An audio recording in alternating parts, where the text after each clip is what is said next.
Welcome at this episode of the Giesen video blog. This time it is about roasting strategies for special process coffees.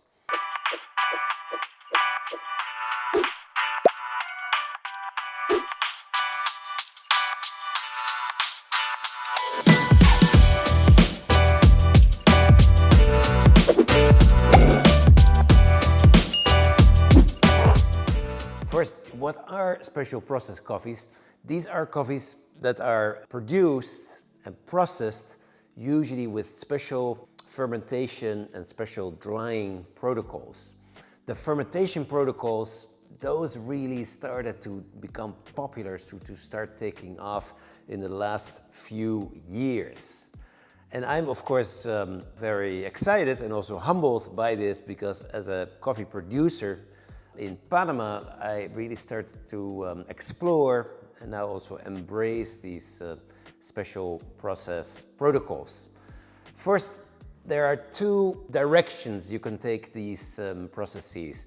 First, there is the direction of the anaerobic process. This is the process where we try to remove as much as possible the air, the oxygen. And there's the aerobic process where the fermentation is done with oxygen present. In Finca La Cabra, we have been developing a very specific application for this. These are special fermentation devices, fermentation reactors. So in the anaerobic approach, by removing the air as much as possible, you can literally slow down this fermentation to the degree that you slow it down. And the longest fermentations we've been doing this year in Panama have been up to 12 days. That seems to be a very long time, but if you remove oxygen, you can actually extend this fermentation. And how do we do it? We actually monitor the process by checking on the pressure that develops within the reactor. We check the pH, the acidity degree of the actual juices of the coffee itself. And we also keep an eye on temperature. We have developed, we've built a special warehouse where we do all of this. Now in this episode of Behind the Roast, we have a guest, Abdulrahman Korban, from Saudi Arabia, which is becoming an up-and-coming market for us. And it's great to have him here because he actually also was in Panama to help us with these different fermentation protocols. I mean, that is really exciting to have him here as well. A little bit more about these fermentation protocols and why are these protocols so challenging? Because you're really entering as a coffee farmer, as a coffee producer, into the realm of chemistry. And I'm not a chemist by education. You have to be a really high degree chemist to really understand what's going on in fermentations, because there are so many aspects at the same time that are happening while this coffee is going through fermentation. As a result of the fermentation, the chemistry of the coffee radically changes. Also, when you dive into the cellular structure of the bean, you can find that the cellular structure, the cell walls, they really change. The cherry gives off sugars and also acids to the bean, to the seed. And as a result of that, when we start planning and strategizing roasting, then it can become really interesting. In general, and you will also hear this from Abdulrahman, is that when we start exploring the roasting process and when we're starting to prepare for that, we try to take this a little bit slower. The most common mistake I see with these special process coffees, that the roasting is done too fast, and as a result of that, the acidity becomes sometimes as intense like you have in vinegar, which is not really pleasant. Abdulrahman also will talk about the roasting time, which he actually has been taking as long as 15 minutes, which seems to be an old school approach. But actually what he will be talking about is by slowing down these Maillard reactions, you can actually trim down the acidity and have more sweetness in the cup. It's really interesting. I'd like to also now show you a short video segment that we created at Finca La Cabra, where you see some of these amazing fermentation reactors that we created, so that you understand a little bit about the aspects that surround the fermentation and how interesting the changes are on the cherry, the actual cherry that is going through fermentation. So let's look at this video, and then I will explain the concept a little bit more. Here we are in the fermentation room at Finca La Cabra. We have various special design fermentation tanks, especially designed for Finca La Cabra. And you can see the layout here, and then here we have a tank that we have just opened because the fermentation was done. And you can see this is a heavy stainless steel drum, and in this drum are the cherries and the juice, the mosto, and then we have pressure meters. The concept here is that we can ferment, and then we will do each day a number of rotations so that there is an even distribution of the mass. And then it is very efficient in terms of taking the product out. And these cherries have been fermenting for 96 hours. And you can see how the cherries from their original red color, how they get kind of this, it's almost like a cognac whiskey. And I'm going to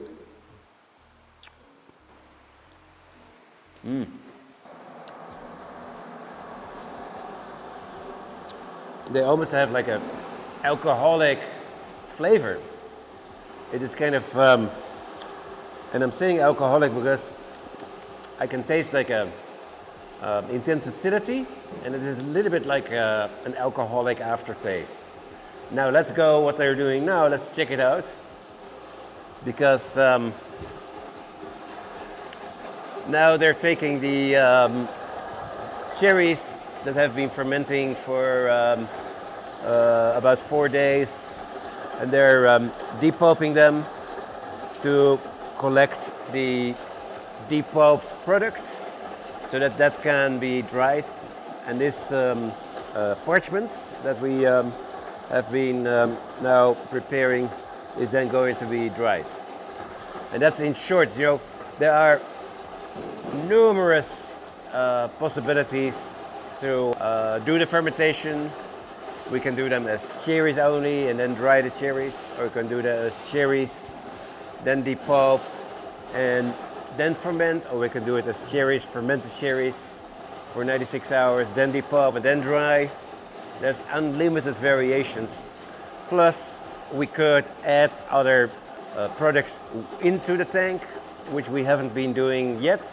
I'm a little bit more conservative where it comes to that, because I want the process of fermentation to amplify the flavor of the coffee, rather than that the process takes over the flavor. And that's in short the philosophy. So that was fun to see what's happening in Panama, and these fermentation protocols really alter the bean at the cellular level. And when it comes to roasting, I would say there is not a universal approach to these roasting profiles of special processed coffees. It's really essential.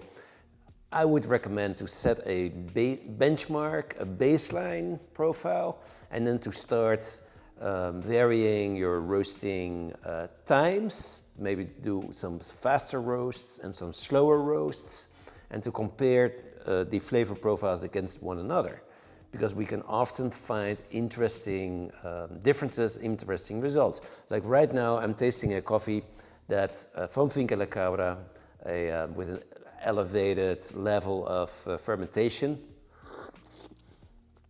This coffee was roasted relatively fast, in 7 minutes 30 seconds, with a development percentage of 14%.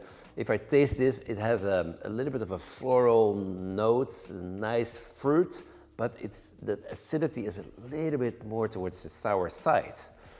And in order to get more sweetness, I would like to then slow this roast down, specifically when the Maillard reaction starts, which is around 250 degrees Fahrenheit, slowing it down. Documenting the roasting profile really well is really key. And here in front of me, I have these different beans, and I can also see at the level of the bean that these coffees are very, very distinct, very unique, very different. So next, let's look at some of the perspectives of Abdul Rahman Korban. We will roast some coffee with him, and then after that, we will wrap this episode of Behind the Roast up with some conclusions. So here I have Abdul Rahman Korban from Saudi Arabia, up and coming market. Abdul Rahman spent 3 months at our farm Finca La Cabra and Finca La Mula in Panama. So welcome, Abdul Rahman. Tell us a little bit about yourself. I'm Abdul Rahman, as Willem said. I'm from Saudi Arabia. I'm a Q grader and a coffee professional, aspiring coffee professional. And so you were working at Finca La Cabra, which is a fairly new farm, on fermentation. Some of the samples that you actually helped produce with the lots are in front of us. What are some of your observations working in La Cabra and La Mula for that time during the harvest? Yeah, during that time, we were processing a lot of coffees, obviously, and we were using mostly all of these special processes. And from my own observations on that, we were doing a lot of evaluation with the flavors, and some had a lot of interesting layered flavors. Like what do you mean layered flavors? Like you can say it's more of a winey, boozy, and goes to the fruity notes, and also deep fruits, like deep fermented blueberries, for example, or a fermented pineapple. These flavors which you find mostly in cuisines, like a five-star cuisine almost. So in your country, Saudi Arabia, are these flavors really sought after? Is that popular nowadays? Yeah, nowadays in the market, especially with those fermented profiles, a lot of people are always seeking like different flavors, which are not the typical coffee flavors, mostly like a fruity or a stone fruit or a fermenty flavor in the country. Great. So it's really exciting to have him here because he was, for all these months in Panama, he was cupping the coffees, and now we're putting the next pieces in place of this puzzle, which is basically roast profiling these coffees with our Giesen W1A, and I'm very excited about that. I have been dreaming about being able to evolve to this level and having a young coffee professional like Abdul Rahman involved in this. And so let's start roasting with our equipment, our Giesen machine here, and see what we can come up with and see what tips Abdul Rahman can give us about the roasting profiles. Okay guys, so now we're gonna start roasting some of the special processed coffees. When you're talking about a 1 kilo roaster, we're gonna talk about maybe between 12 minutes to 15 minutes. It depends on the end product. Is it an espresso or is it a filtered coffee? I usually start with a lower flame just to avoid any defects from the roasting, like scorching, burning of the beans, or tipping, and low gas. And then we start actually gradually increasing the flame one by one until I reach almost a 60% flame. And I do tend to not increase that much, so I also avoid having a accelerated Maillard reactions. And during that phase, I'm gonna also lower down the flame during that period, during the drying phase, or during the Maillard reaction. And as I'm doing that, I'm just anticipating the first crack and trying just to keep a slow and low roast profile and elongate the profile as much as I can, basically. And I'll end it most likely also after first crack with a 16 to 17% development. Since the coffees already have a lot of sugars, they're gonna burn out quickly. So I always try to find that balance of not burning out the coffees from the outside, because you'll have a lot of sugars happening, and they caramelize quickly usually, which will give off some burnt or bitter flavors at the end process, end cup. Yeah. And now I'm just gonna discuss some of the major points about this roast profile and why I choose this specific profile. From my own experiences, I always love to start slowly and lowly because of the coffees. They tend to have a lower density, and as I said, they have higher contents of sugars and acids. So these coffees, they have a lot of complexity, but at the same time, they burn out quickly. So we always have to keep in mind that these coffees have lower densities, so they are more easily prone to being burnt up quickly. So that's why we start slowly. And we increase the flame gradually and decrease it also gradually, and being modest with the flame also at the same time. And from some parts of the world, it's a bit too long for a roast also, 12 to 15 minutes most of the time. From my own experiences in my country, we always have espressos that are fermented coffees, like heavily fermented anaerobics, they tend to be a bit more sour or acidic actually when roasted quickly. And they have a lot of lactic flavors, like yogurt almost. And these elongated roast profiles, they tend to kill off some of the unnecessarily higher acidities in the coffees, just to balance out the coffees also at the same time, just to reach some certain sweetness and brightness that's more balanced within the cup, which will be sometimes overwhelming for the customers in the country. And yeah, these are basically the points for these roast profiles: longer, slower, and hopefully a good profile approach. So now guys, we're roasting the coffees, and currently we're at the near first crack, or A point as some people might refer to. Currently we're gonna slow down the roast a little bit so we don't hit first crack heavily, and elongate the Maillard reaction as we discussed. And currently the beans are gonna enter first crack in a bit, which is right now. It's cracking.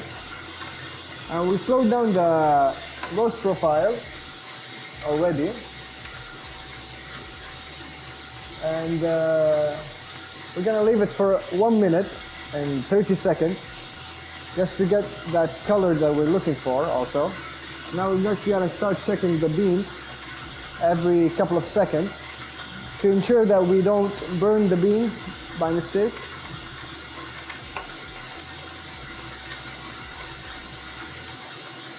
And we just keep an eye with the rate of rise also, just to make sure that also the beans don't fall down too quickly and lose momentum, which will cause the beans to also lose some of the flavors. And we don't want to have that happen, especially with these special processed coffees. And a lot of people know that for a fact they tend to be more expensive than most coffees. So we always have to focus on maintaining the first crack and not actually burning the coffees. Now we're reaching the point where at 356 Fahrenheit. And we're gonna drop the beans now. Yep.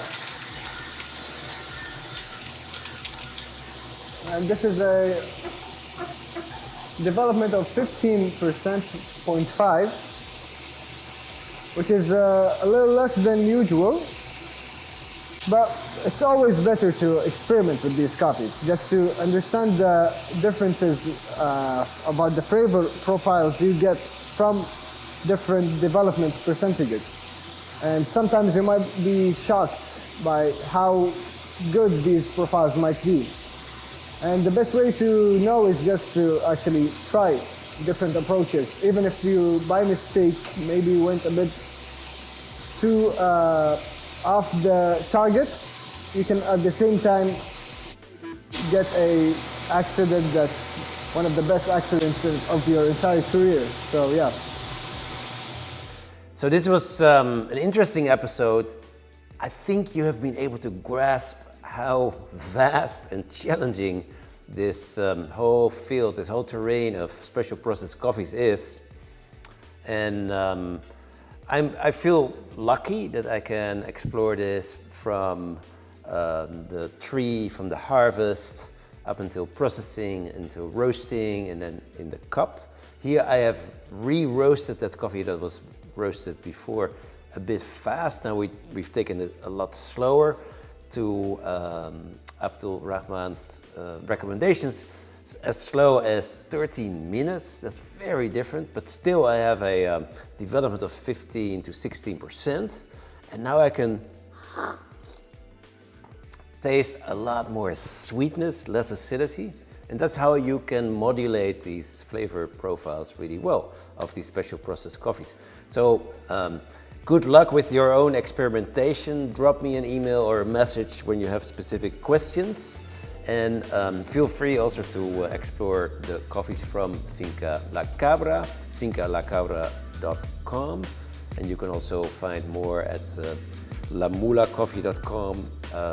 This is some self-promotion, but anyway, good luck, and we will see each other soon again.